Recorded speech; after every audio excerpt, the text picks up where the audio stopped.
Hello, நீங்கள் full stack web development படிக்கணும்னு ஆசைப்பட்றீங்களா? அப்படி ஆசைப்பட்றீங்கன்னா இது உங்களுக்கு சரியான ஆப்பர்ச்சுனிட்டி. உங்களுக்கே தெரியும், ஆர்டிஃபிஷியல் இன்டெலிஜென்ஸ் அப்படிங்கிறது ஒவ்வொரு நாளும் வளர்ந்துக்கிட்டு இருக்க ஒரு தொழில்நுட்பமாகிடுச்சு. இப்போ நீங்கள் வெப் அப்ளிகேஷன் படிக்கிறதுக்கும் இந்த ஆர்டிஃபிஷியல் இன்டெலிஜென்ஸ் வந்ததுக்கும் உங்களுக்கு அதை நீங்கள் ஒரு முக்கியமான ஆப்பர்ச்சுனிட்டியாக யூஸ் பண்ணிக்கலாம். எப்படின்னா, இப்போ நீங்கள் கோடிங்கை ரொம்ப தரோவாக படிக்க வேண்டிய அவசியம் இல்லை. படித்தா அதனால் தப்பு இல்லை. பட் அதே சமயம் அது ரொம்ப தரோவாக படிக்கணும்னு அவசியம் இல்லை. ஏன்னா நீங்கள் கொடுக்குற இன்ஸ்ட்ரக்ஷனுக்கு தகுந்த மாதிரி கோடிங்கை ஆர்டிஃபிஷியல் இன்டெலிஜென்ஸே க்ரியேட் பண்ணிவிடும். சின்டாக்ஸ் எரர் கரெக்ஷன்ஸ் எல்லாத்தையுமே அது இப்போ பார்த்துக்கிறோம். அதுவும் ஒவ்வொரு நாளும் இதில் நிறைய அவங்க லேர்னிங்க்கான டேட்டா கொடுத்து அதை டெவலப் பண்ணிக்கிட்டே இருக்காங்க. ஸோ ஃப்யூச்சரில் நீங்கள் இன்ஸ்ட்ரக்ஷன் மட்டும் கொடுத்தா போதும். ப்ராம்ப்ட் இன்ஜினியரிங் சொல்லுவாங்க. அதில் இன்ஸ்ட்ரக்ஷன் மட்டும் நீங்கள் தரவாக கொடுத்துட்டிங்கன்னா உங்களுக்கு வேணுங்கிறத அதுக்கிட்ட கேட்டு வாங்கிக்கலாம். அதே சமயம் நீங்கள் ஃபுல் ஸ்டாக் வெப் டெவலப்மெண்ட்டோட பேசிக் நல்லா தெரிஞ்சுக்கணும். கோடிங்கும் தெரிஞ்சுக்கிட்டால் நல்லது. ஏன்னா சில விஷயங்கள் நீங்கள் சொல்லும்போது அதை சரியாக புரிஞ்சிக்காமல் அது செய்யாமல் இருக்கும். அப்போ நீங்கள் அது கொடுக்குற கோடிங்கில் உள்ளுக்குள்ளே போய் நீங்கள் வேலை பார்க்குறதுக்கு வசதியாக இருக்கும். ஒரு லூப்பை மாற்றுறதுக்கோ ஒரு கண்டிஷனல் ஸ்டேட்மெண்ட்டை மாற்றுறதுக்கோ அது ரொம்ப வசதியாக இருக்கும். அதனால் நீங்கள் பேசிக்கில் தரவாக இருக்கணும். உங்களுக்கு என்ன வேணும் அப்படின்னு சொல்கிறதுக்கு உங்களுக்கு வெப் அப்ளிகேஷனோட பேசிக் ரொம்ப முக்கியம். அதில் நீங்கள் தரவாக இருந்துக்கணும். அதுக்கப்புறம் கோடிங்கும் உங்களுக்கு தெரிஞ்சிச்சுன்னா அது கொடுக்குற கோடிங்கை நீங்கள் எக்ஸாமின் பண்ணிவிட்டு டெஸ்ட்டு பண்ணிவிட்டு அதில் வேறு ஏதாவது உங்களுடைய லாஜிக் எதுவும் அதில் கொடுக்கணும் அப்படின்னு நீங்கள் ஆசைப்பட்டீங்கன்னா அதையும் நீங்கள் கொடுக்கலாம். ஸோ இப்போ வெப் டெவலப்மெண்ட்டுங்கிறது ரொம்ப ஈஸி ஆகிக்கிட்டே இருக்குது. ஈஸி ஆகிடுச்சின்னு சொல்கிறத விட ஈஸி ஆகிக்கிட்டே இருக்குது. It is a continuous process. நீங்கள் கான்செப்டில் மட்டும் தரவாக இருந்தீங்கன்னா ரொம்ப அது ஈஸியாகவே நீங்கள் இதை கற்றுக்கலாம். இப்போ நீங்கள் கற்றுக்கணும், நீங்கள் ஒரு பிகினர்ஸ் நீங்கள் கற்றுக்கணும் அப்படின்னு ஆசைப்பட்டால் இதுதான் ரோடு மேப்பு. இந்த ஏஐயை யூஸ் பண்ணி வெப் டெவலப் பண்ணுறது ஆல்ரெடி எக்ஸ்பீரியன்ஸ்டு பீப்புளுக்குமே அது ரொம்ப முக்கியம். காரணம் என்னென்னா, அவங்க ஒரு வாரம் ஒரு மாதம்னு செய்கிற வேலையை ஏஐயை யூஸ் பண்ணாங்கன்னா அவங்க 1 மணி நேரம் 2 மணி நேரத்தில் முடிச்சிடலாம். ஸோ அவங்களுமே இதை ஏஐயை யூஸ் பண்ணி எப்படி நம்ம ஏஐயை எப்படி வேலை வாங்கி நம்மளுடைய அப்ளிகேஷனை முடிக்கணும் அப்படிங்கிறது அவங்களும் கற்றுக்கிறது நல்லது. அஸ் ஏ பிகினராக இருந்தீங்கன்னா நீங்கள் இப்போ இருக்கிற சுச்சுவேஷனில் எப்படி வெப் அப்ளிகேஷன் கற்றுக்கலாம் அப்படிங்கிற ரோடு மேப்பை பற்றி தான் இந்த வீடியோ. இந்த வீடியோவில் நம்ம என்ன பார்க்குறோம்னா, இந்த ரோடு மேப் நீங்கள் எப்படி கற்றுக்கணும். உங்களுக்கு ஒன்றுமே தெரியாது, ஆனால் நீங்கள் கற்றுக்கணும்னு ஆசைப்பட்டீங்கன்னா என்ன மாதிரி போகணும் அப்படிங்கிறது தான். First introduction to web application web development சொல்லுவாங்க. ஃபஸ்ட்டு நீங்கள் வாட் இஸ் ஃபுல் ஸ்டாக் அப்படிங்கிறது தெரிஞ்சுக்கணும். ஃபுல் ஸ்டாக் அப்படிங்கிறதுனா அதில் front end back end data storage அப்படின்னு வருது. அப்படி வந்துச்சுன்னா அந்த ஃப்ரண்ட் எண்டில் என்ன டெக்னாலஜி யூஸ் பண்ணுவோம் அதனோட ரெஸ்பான்சிபிலிட்டி என்ன, பேக் எண்டில் என்ன டெக்னாலஜிலாம் யூஸ் பண்ணலாம் அதோட ரெஸ்பான்சிபிலிட்டி என்ன, டேட்டாவை ஸ்டோர் பண்ணி அதை எப்படி எடுக்கிறது, அதை எப்படி மேனிப்புலேட் பண்ணுறது, இப்படிங்கிற அந்த கான்செப்டை தெரிஞ்சுக்கணும் நீங்கள் ஃபுல் ஸ்டாக் கற்றுக்கணும்னு ஆச்சுன்னா. இப்போ நீங்கள் லேட்டஸ்ட்டாக பார்த்தீங்கன்னா மேர்ன் அதுதான் ஃபுல்லாக டெவலப் ஆகிக்கிட்டு இருக்குது. மேர்ன் அப்படிங்கிறது MongoDB, Express JS, React and Node ஜேஎஸ்ன்னு சொல்லுவாங்க. இதில் ரியாக்ட் ஃப்ரண்ட் எண்டில் யூஸ் பண்ணுறது, நோடு ஜேஎஸும் எக்ஸ்பிரஸ் ஜேஎஸும் பேக் எண்டுக்கு சர்வர் சைடில் யூஸ் பண்ணுறது. மேங்கோ டிபி அப்படிங்கிறது நம்ம டேட்டா ஸ்டோர் பண்ணுறது NoSQL டேட்டா பேஸ். அது ஃப்ரீயாகவும் இருக்குது, நிறைய flexible NoSQL database use பண்ணுறது. அதனால் இந்த காம்பினேஷன் ரொம்ப சக்ஸஸ்ஃபுல்லாகவும் யூஸ் பண்ணிக்கிட்டு இருக்காங்க. அதே சமயம் நீங்கள் மேங்கோ டிபிக்கு பதிலாக ரிலேஷனல் டேட்டா பேஸ் ஏதாவது யூஸ் பண்ணலாம். பேக் எண்டில் நோடு ஜேஎஸ், எக்ஸ்பிரஸ் ஜேஎஸ்க்கு பதிலாக வேறு எது யூஸ் பண்ணலாம். ரியாக்டுக்கு பதிலாக ஆங்குலர் யூஸ் பண்ணலாம். அது உங்களோட ஆப்ஷன்ஸ். பட் இது இந்த ஒரு காம்பினேஷன் ஓரளவு நல்லா டெவலப் ஆகிக்கிட்டு இருக்குது. அடுத்து நீங்கள் மேனா என்னென்னு தெரிஞ்சுக்கிட்டதுக்கப்புறம் role of AI in development நீங்கள் இப்போ லேட்டஸ்ட்டாக பார்த்தீங்கன்னா ரெப்ளிட் ஏஐன்னு ஒரு ஏஐ இருக்குது. அதில் நீங்கள் இங்கிலீஷில் ப்ராம்ப்ட் நீங்கள் கொடுத்தீங்கன்னா அது வந்து உங்களுக்கு வேணுங்கிற அப்ளிகேஷன் அதுவே ரெடி பண்ணிவிடும். அதை நீங்கள் டெஸ்ட் பண்ணி ஃபங்க்ஷனாலிட்டிலாம் ஒழுங்காக ஒர்க் ஆகுதா, ஏதாவது பக் இருக்கா, அதை டீபக் பண்ணணுமா, இல்லை அடிஷ்னல் ஃபங்க்ஷனாலிட்டி எதுவும் சேர்க்கணுமா அப்படிங்கிறத நீங்கள் மறுபடியும் ப்ராம்ப்ட் கொடுத்து நீங்கள் செய்யலாம். ChatGPT, Copilot இதெல்லாம் வந்து நீங்கள் வந்து உங்களுக்கு லாஜிக் இருக்குது, இந்த லாஜிக்கு எனக்கு வந்து கோடு வேணும் அப்படின்னு கேட்டிங்கன்னா அந்த கோடை அது கொடுத்துடும், ரியாக்டில் இருக்கிற கோடை அது கொடுத்துடும். ஸோ இந்த மாதிரி நீங்கள் எப்படி ஏஐயை யூஸ் பண்ணி உங்களுடைய வேலைப்பளுவை குறைக்கணும் அப்படிங்கிறது கற்றுக்கிறது ரொம்ப முக்கியம். இது வேலைப்பளுவை மட்டும் குறைக்காது, நேரம் தேவைப்படுறதும் ரொம்ப குறைஞ்சிடும். நாள் கணக்கில் இல்லைன்னா வாரக்கணக்கில் செய்ய வேண்டியதை மணிக்கணக்கில் செஞ்சு முடிக்க முடியும். அடுத்து நீங்கள் படிக்க வேண்டியது ஃப்ரண்ட் எண்ட் டெவலப்மெண்ட்டில் ரியாக்ட்னு எடுத்துக்கிட்டிங்கன்னா அதுக்கு நீங்கள் என்னென்ன பார்க்கணும் அப்படின்னா, ஃபஸ்ட்டு உங்களுக்கே தெரியும் ஃபண்டமெண்டலாக HTML, CSS, JavaScript இது மூணையும் நீங்கள் படித்தே ஆகணும். HTML வந்து டேக்லாம் யூஸ் பண்ணி எப்படி கண்டென்ட்டை கொடுக்கணுங்கிறதுக்கு, CSSங்கிறது எப்படி அந்த பேஜை அழகுபடுத்துறதுக்கு, அப்புறம் JavaScript வந்து ஏதாவது ஆக்ஷனுக்கு இல்லை இன்புட் வாங்குறது, டிஸ்பிளே பண்ணுறது, அனிமேஷன் பண்ணுறது அப்படிங்கிறது எல்லாத்துக்கும் JavaScript தேவைப்படும். இது மூணையும் நீங்கள் பேசிக்கை கற்றுக்கிட்டிங்கன்னா அதுக்கப்புறம் React.js-ஓட ஃபண்டமெண்டல் நீங்கள் கற்றுக்கிறதுக்கு ஈஸியாக இருக்கும். ஸோ இது மூணையும் கற்றுக்கிட்டதுக்கப்புறம் React.js-ஐ கற்றுக்கணும்.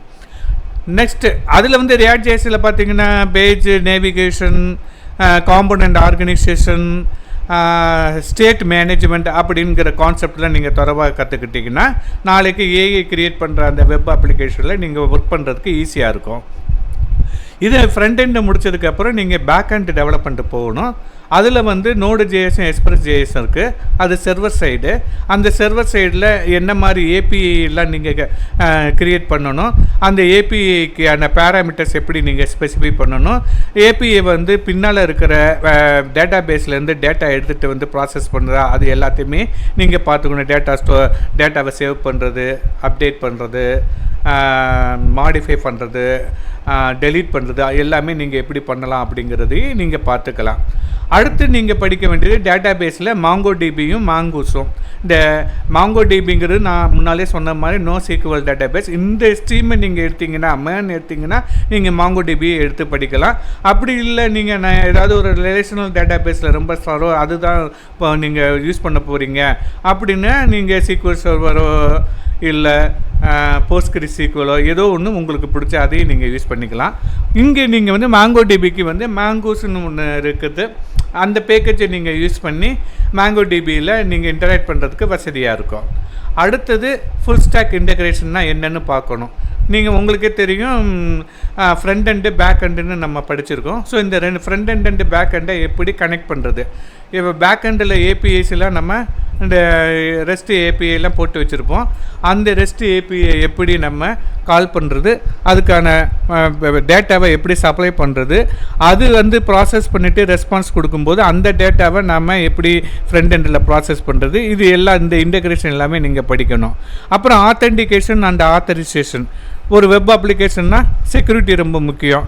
ஸோ யார் வந்து இந்த அப்ளிகேஷனை அக்சஸ் பண்ணுறாங்க, ஆத்தென்டிகேஷன் அவருக்கு வந்து அதுக்கான பெர்மிஷன் இருக்கா, ஆத்தரைசேஷன் நம்ம ஒரு கம்ப்ளீட் அப்ளிகேஷனே அவர் வந்து பண்ணலாமா, இல்லை ஒரு பார்ட் ஆஃப் த அப்ளிகேஷன் தான் அவர் பண்ண முடியுமா, பேஸ்டான அவர் ரோலு, அதையெல்லாம் நீங்கள் டிஃபைன் பண்ணிக்கலாம். ஸோ இதெல்லாம் வந்து இதையும் நீங்கள் படிச்சுக்கணும். ஆத்தென்டிகேஷன் அண்டு ஆத்தரைசேஷன் நீங்கள் படித்தாகணும்.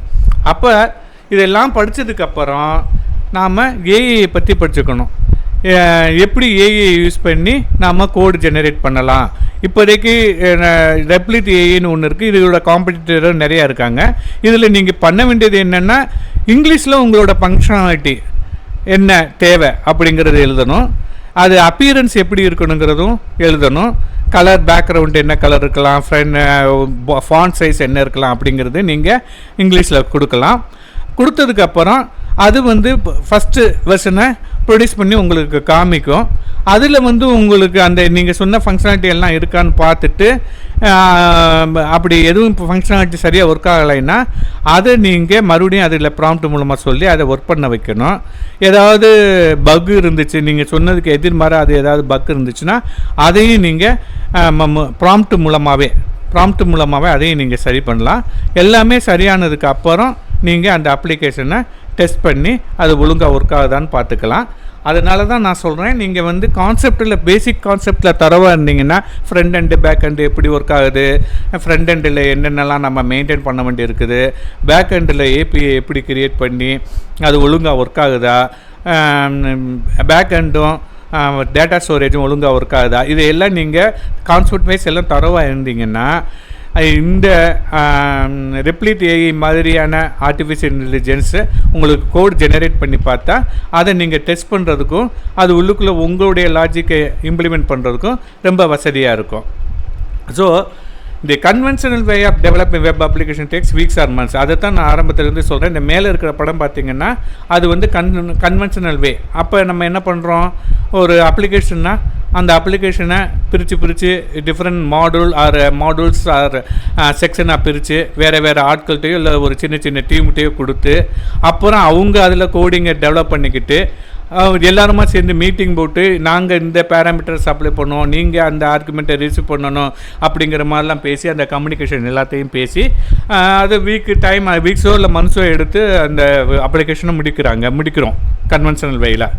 ஆனால் இப்போ வர்ற ஏஐ நீங்கள் யூஸ் பண்ணிங்கன்னா ஏஐக்கிட்ட நீங்கள் எல்லா இன்ஸ்ட்ரக்ஷன்ஸையும் கொடுத்துட்டா அது எல்லா கம்யூனிகேஷன் எல்லாத்தையும் பண்ணி உங்களுக்கு கோடிங் கொடுத்துருது. அதில் ஏதாவது ப்ராப்ளம் இருந்தால் மட்டும் நீங்கள் மறுபடியும் ப்ராம்ப்ட் பண்ணி கொடுக்கலாம், அப்போவும் சரி பண்ணலாம். அப்போ மட்டும் நீங்கள் கோடில் போய் ஏதாவது லாஜிக் இம்ப்ளிமெண்ட் பண்ண வேண்டியிருந்தால் பண்ணலாம். ஸோ இதுதான் இப்போதைக்கு லேட்டஸ்ட்டு. அதே போல் உங்களுக்கே தெரியும், இப்போ ஓரளவு ஆர்டிஃபிஷியல் இன்டெலிஜென்ஸ் நிறையா கோடு ஜெனரேட் பண்ணிக்கிட்டு இருக்குது.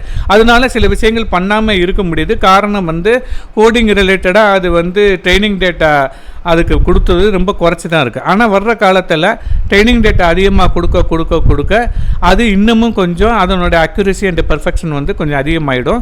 அப்போ அது வந்து கிட்டத்தட்ட உங்களுடைய ப்ராம்ப்ட்டுக்கு தகுந்த மாதிரி அப்ளிகேஷன் அதை ரெடி பண்ணி கொடுக்கும். இருந்தாலும் நீங்கள் பேசிக்கில் தரோவாக இருக்கணும். நீங்கள் லாஜிக் நீங்கள் தான் கொடுக்க போகிறீங்க. அதுக்கு வந்து இந்த மாதிரி நீ பண்ணு அப்படிங்கிற லாஜிக் நீங்கள் தான் கொடுக்க போகிறீங்க. ஸோ நீங்கள் வந்து ஏஐக்கு ஒரு சூப்பர்வைசர். ஸோ நீங்கள் தரோவாக இருந்தால் தான் அதுக்கிட்ட சரியான வேலை வாங்க முடியும். அதுக்கு இப்போ வந்து நீங்கள் ரொம்ப ஈஸியாக படிக்கலாம். முன்னால் மாதிரி கோடிங்கு சின்டாக்ஸு அதில் எரர் வந்தால் எப்படி சால்வ் பண்ணுறது அப்படி எப்படிங்கிறது அதுக்காக நம்ம வந்து வெப்பில் போய் தேடி இந்த எரரை எப்படி சால்வ் பண்ணுறதெல்லாம் பார்த்துக்கிட்டு இருந்தோம். இப்போ அதுக்கான வேலைகள் குறைஞ்சிருச்சு. அதனால் நீங்கள் ஃபுல் ஸ்டாக் வெப் டெவலப்மெண்ட் படிக்கிறதுங்கிறது ரொம்ப ஈஸியாகிடுச்சு. அதே சமயம் full stack web development with help of AI உங்களுக்கு நல்லா தெரிஞ்சிச்சுன்னா ஜாப் மார்க்கெட்டில் டிமாண்ட் அதிகம். ஏன்னா எல்லாருக்குமே இந்த ஃபுல் ஸ்டாக் வெப் அப்ளிகேஷன் தேவை. சின்ன கம்பெனியாக இருந்தாலும் சரி, பெரிய கம்பெனி ஆர்கனைசேஷனாக இருந்தாலும் சரி, அவங்க எல்லாருக்குமே நிறைய ஃபுல் ஸ்டாக் வெப் அப்ளிகேஷன் தேவைப்படுது. ஸோ உங்களுக்கு இந்த ஃபுல் ஸ்டாக் வெப் அப்ளிகேஷனோட பேசிக்கை தெரிஞ்சுக்கிட்டு அதில் ஏஐயை எப்படி யூஸ் பண்ணி எவ்வளோ ஸ்மார்ட்டாக ஒர்க் பண்ணலாம், எவ்வளோ சீக்கிரம் முடிக்கலாம், எவ்வளோ சீக்கிரம் எந்த எரரும் இல்லாமல் முடிக்கலாம் அப்படின்னு நீங்கள் வந்துட்டிங்கன்னா உங்களுக்கான டிமாண்டு ஜாப் மார்க்கெட்டில் ரொம்ப அதிகமாக இருக்கும். நன்றி.